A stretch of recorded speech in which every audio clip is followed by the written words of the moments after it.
Hey everyone, it's Michael and Ruben from Bullion Now, bullionnow.com.au, bringing you all the interesting stuff. Interesting, random and wild.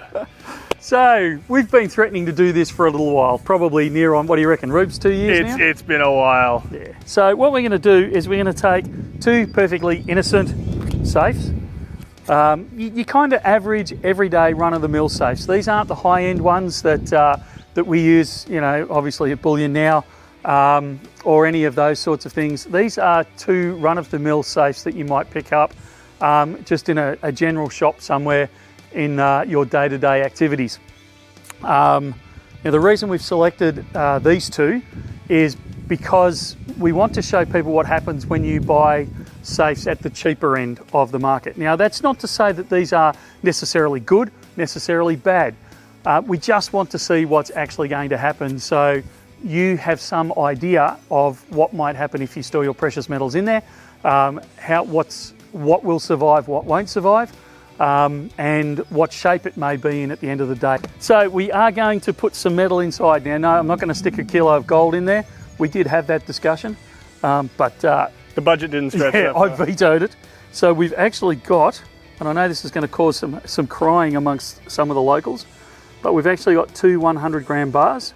So these are from the 2023 Bullion Now Sydney tour that we did fairly recently. We had two out of the 500 that we've had made. They didn't come up to speed quite so much, a little bit of scratching on the surface. So we thought, what a great idea. Let's use them as sacrificial bars. That's it. The other thing we're going to put inside the safes once we get there is we're also going to put some numismatic packaging in there. Yep. So this is to go along the lines of, okay, well, what if I buy collector coins? What if I buy coins in, you know, really spiffy packaging? What am I going to be left with at the end of the day? So we'll play around with a few different things in there. As you can see, we've got two safes, which we're about to unbox. Do an epic unboxing of safes. I don't think we've ever done that before. No. We also have one of Ruben's toys here. This is what we'll be using to get a bit of an idea about what how hot our fire is getting and kind of roughly what temperatures things are getting to in there. Silver melts at about that 960 degrees, which is very, very hot. And certainly bonfires can get to, or house fires can get to those sorts of temperatures without too much drama. Gold has a slightly higher melting point. It's about 1020 degrees, I think it is, but it's not humongously higher. So they're going to be in that range. I'm not fully convinced this fire is going to get to that temperature, but we're going to give it a crack and we'll see what happens. We've got probably the budget end safe that's not fireproof here. Yep. We've got one that's kind of, you know, a little bit mid-range-ish in that it's actually fire resistant. Yeah, a little bit more fit for this purpose. Yeah, and then we were going to get in a high-end safe that was, you know, specially designed, you know, the whole box and dice that, you know, the Bullion Now safes are made of, and that type of thing. So we went to one of the high-end safe manufacturers and retailers, and we had a discussion with them. And after discussing it for a little while, they pointed out that one of the reasons why high-end safes are so expensive is because when they are exposed to high temperatures, they have many, many safety features that kick in at that point. And it's really designed around making sure that, you know, you can't get in there with your oxyacetylene, those types of things. And what actually happens is the safe locks down on itself and is almost impossible to open. So once hearing that, I was kind of a little bit more reluctant to expose it to those sort of temperatures because I didn't want, again, you know, the kilo of gold sitting in a safe that we can't get into. We can never ever open again. So again, if you're storing 3 ounces of silver, you're not going to spend thousands and thousands of dollars on a high-end safe. Yep. But if you've got a couple of $1 million worth of gold that you're trying to store, then absolutely you need some of these high-end safes. They need all these safety features, and that's where you need to start talking to these people that work in this high-end safe industry. So it almost seemed pointless us putting one into the fire because you know, it's kind of a you need to have the discussion. You don't need to see us make a complete fool of ourselves in front of a camera with a high-end safe. So we're going to do these two. Shall we have a closer look, Ruben? Let's get in there. Let's get this show on the road.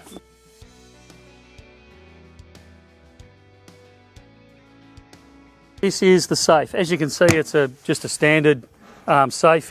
This one is not advertised to be fireproof or fire resistant or anything along those sort of lines. It's just a standard safe, as you'll see when I open it. Hey, we got in. We did. So you can see it's not a thick metal safe. It's quite a thin metal, but I mean it's a good basic anti-theft safe. Nothing particularly drastic about it. Good size, comes with all the gear, bolts, so you can bolt it to your floor or your wall, whichever way you want to go about it. Electronic mechanism with a key. Let's move on to the next one. So this is the second safe that we've got. This one is a fire safe. We'll probably put in some details if I can't find them really quickly. It does say fire resistant, 30 minutes, but I think that's 30 minutes for up to 1550 degrees Fahrenheit. Rubes, you're going to have to do a quick calculation on that, mate. I think from memory it was 870 or so. 843. There you go. Waterproof, media protection.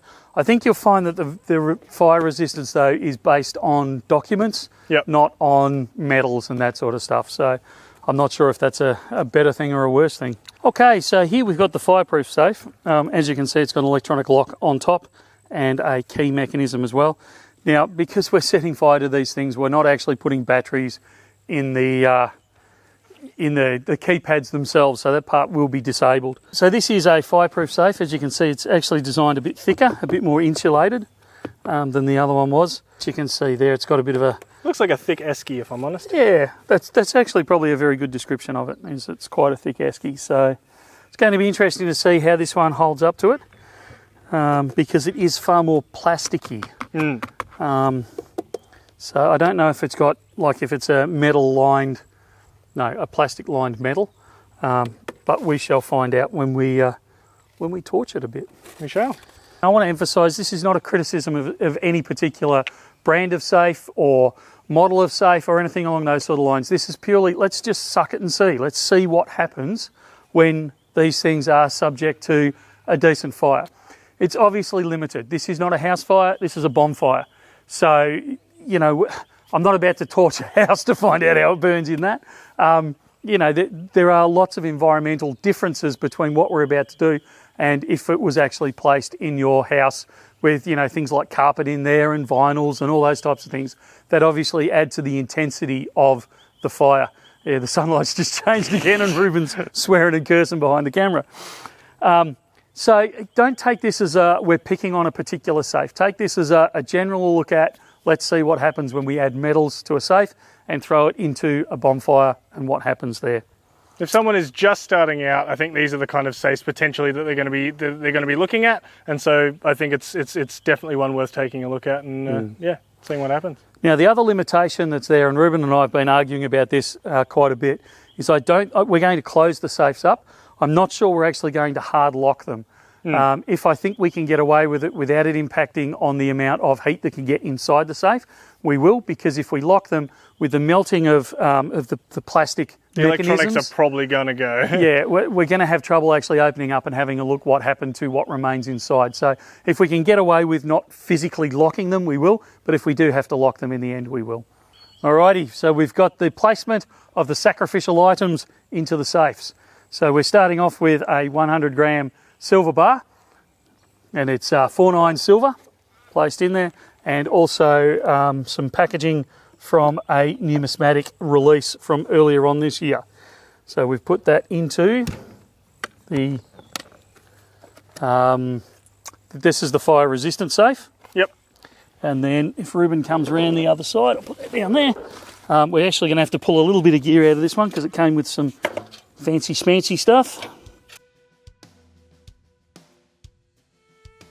So we'll put, again, a 100 gram bar in there, numismatic packaging, and we will shut the door.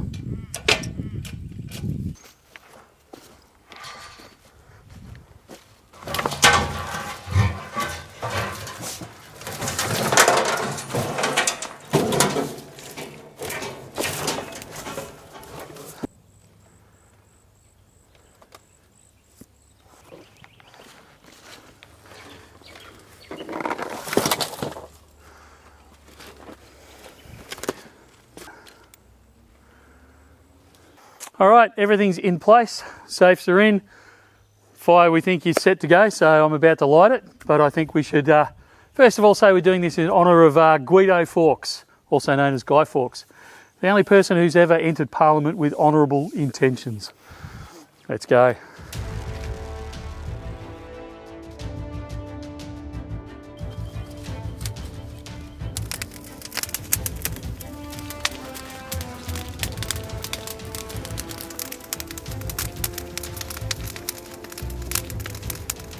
Alrighty, we've only really just started. You can see the fire's not very big at the moment. We're already getting temperatures with infrared gun of around about that 650 degrees, so you can see quite quickly the heat will build up around it. Remembering we're looking at somewhere in about 950 to 1050 to melt those bars, whether they be silver or gold. So yeah, it's there's still plenty of moisture here because we've had 3 days of rain. Fairly heavy rain in the area we've been in, so we're fighting a little bit of moisture inside there, but you can still see the temperature's actually starting to build quite hot.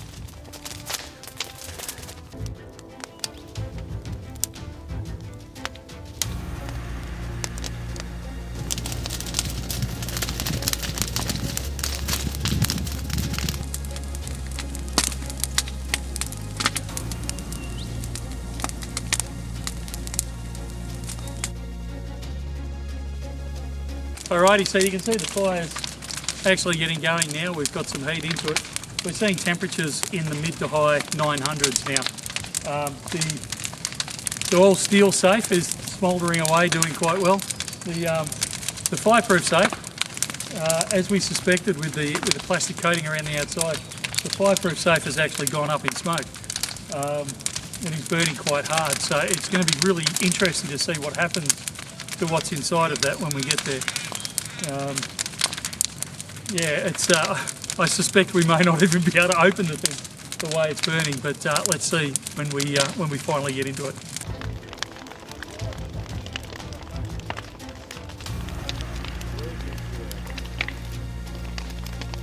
Yeah, 980, 993.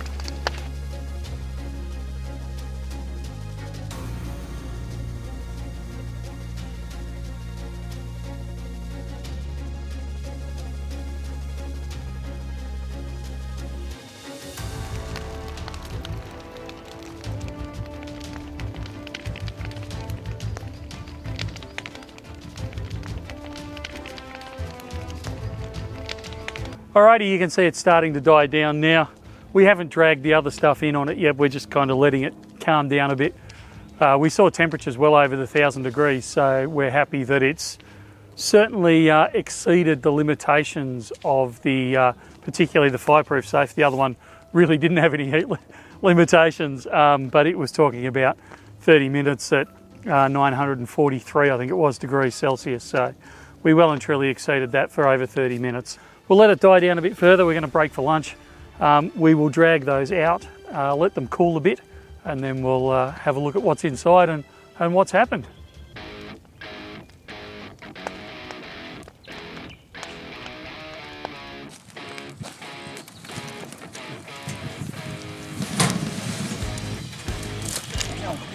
Oh dear.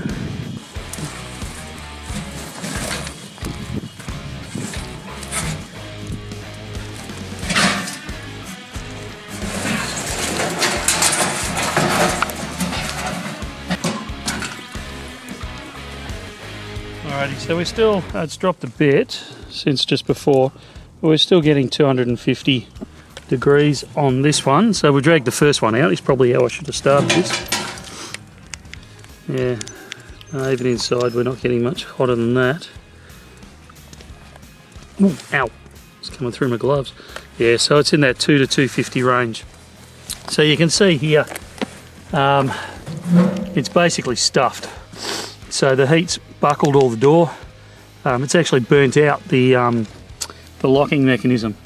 So it's not going to be real safe for whatever you've got left over.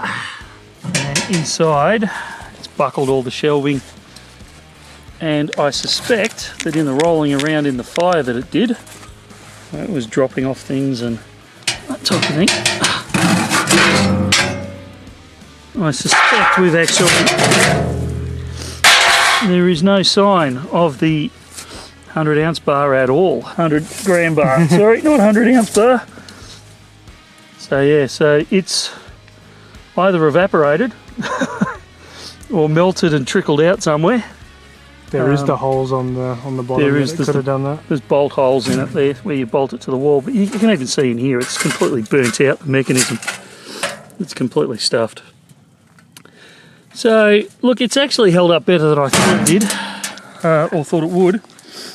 But it's a shame it's lost the silver bar, but we will poke through the fire when it cools down a bit and see if we can find a splodge of it anywhere. But you could see if you're in a house fire situation with one of these things, you know, I don't know if you've ever seen the remains of a house fire, but you know, there's not much left except the chimney as a rule, ironically. So things collapse, shelves collapse, you know, things fall off. So with the whole mechanism and the door springing open, the chances are you may lose your product, you may not. In this case we have. So we will hunt through there when it cools down a little bit more and we will have a look and see if we can locate it. But at this stage, hasn't really protected our precious metals in the case of a house fire. But in its defence, it wasn't actually designed to do that. It was not a fireproof or fire resistant safe. It was purely a metal safe. Oh, that's the other thing that's in there, Rubes. I was wondering,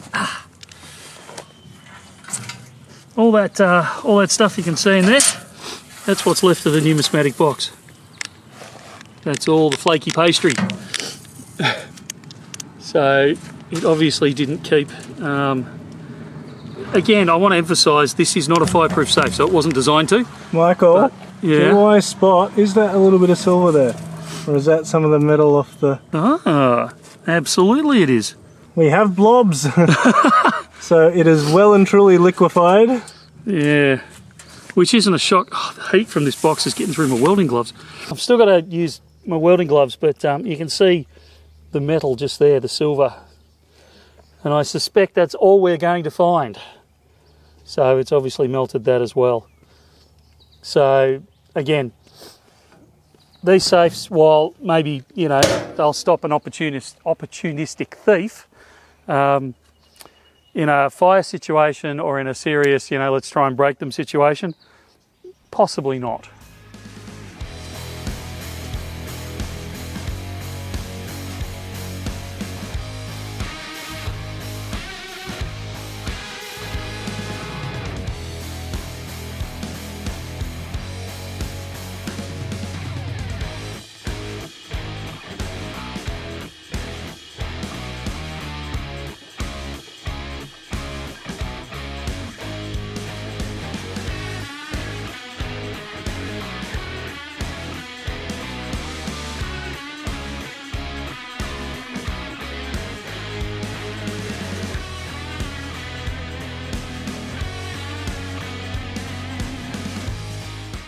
Alrighty, so you can see when we pulled it out of the fire, there was no structural integrity to this at all. It is, I'm no chemist, molecular chemist or industrial chemist or anything along those sort of lines. So I'm assuming it's just a polystyrene almost. That's certainly how it felt when I tried to pick it up. So its structural integrity was shot, absolutely cactus. So from that perspective, I mean, you can't say it failed, but it's certainly, if anything, you know, banged against or anything like that, you would lose what was in there. However, very interestingly enough, and I'm going to try and get down close to it, you can see here amongst the, well, it's actually hardened up now, amongst the melted plastic from the box that was around it, the numismatic packaging has actually managed to survive. And it's actually survived quite well. Oh man, it stinks though. Yeah, wouldn't be breathing that in. Yeah. But the bar itself seems to have disappeared. Done a bit of a Houdini. So probably not what we'd hoped for. We'd hoped to be able to say, look, here's the molten splodge. And I'm guessing, and I have no evidence of this yet, I'm guessing the molten splodge is still in the fire somewhere. So we will actually or I will, it'll take a day or so for all that to cool down, but I'll get in there and I'll try and see if I can find any remains of metal in there. So I'm obviously back in the studio now. We're not out on site any longer. A little disappointing with the results. So in summary, we know the metal's there. The problem is that because we put it into a bonfire, when the fire burns out, the structure, the box, the safe didn't stay the right way up and it tumbled over. And because we'd used a cheaper safe, it had a lot of plastic mechanism inside it. So it actually melted through, so there was a hole there, so the silver could actually drain out. And with the fireproof one, as you saw on some of the previous video, it actually burnt a hole in the middle of it and it basically destructed as I picked it up. So the metal actually did leak out of both safes, unfortunately, and I haven't been able to find them in the ground yet. So we will get, hopefully we'll get a metal detector in there and we'll actually extract them out of the ground, but they still will be there. So very disappointing that we didn't secure them. It will absolutely be in a puddle somewhere. I just have to get through all that ash and find out exactly where it's spilt to. So yeah, a little disappointing on that, but you could see even from the small amount that we showed stuck to the side of the safe there, you can actually see that there would still be something reclaimable at the end of the day, unlike, you know, a lot of other things that you could keep in the safe. Surprisingly, the condition in the fireproof safe, surprisingly the condition of the cardboard shipper that survived, although I did note that the plastic melted all around it, so it's still unrecoverable from that perspective. Apparently all you have to do is put your bullion inside a numismatic shipper and you're sorted. Yeah, that's right. So look, it was good fun. I think there's a lot we can take away from that. Particularly, you're going to get what you paid for. There's also a good look at, or a good exercise in looking at where, if you are going to buy a safe, particularly a cheaper safe, look at where you're going to site it. So if it's in a place where, you know, I'd never suggest you stored something that heavy up in your rafters, but if you're going to store it up in a higher place, be aware that when everything burns out from underneath it and it tumbles, you may lose your precious metal throughout the remains of your house or shed or wherever you've actually stored it. So maybe it's a good idea, a good takeaway from there to actually store it somewhere down low where if it's going to fall, it's not going to fall very far, and maybe even give it that little bit of a backwards tilt so it falls into the back of the safe, not coming out the front. But yeah, so again, slightly disappointing, but still a good fun exercise, and I hope you took something away from it. Yeah, let us know what you think down below if you like us doing crazy things like this, because yeah, we kind of enjoyed it, and that's it. Obviously, there's still a lot of questions unanswered with it. So yeah, let us know if you like this one, and yeah, we'll see you in the next video. And share it around. Yeah. And not just because, obviously, because it advertises BN, and woohoo, we love advertising Bullion Now, but also because of the education out there. Lots of people are curious about safes and qualities and what they'll stand up to and all this sort of stuff. So if nothing else, even if you don't agree with our findings, if nothing else, it gets the conversation going. So don't be shy of sharing it around a little bit. Absolutely. Alrighty, we'll talk again very, very soon. See ya.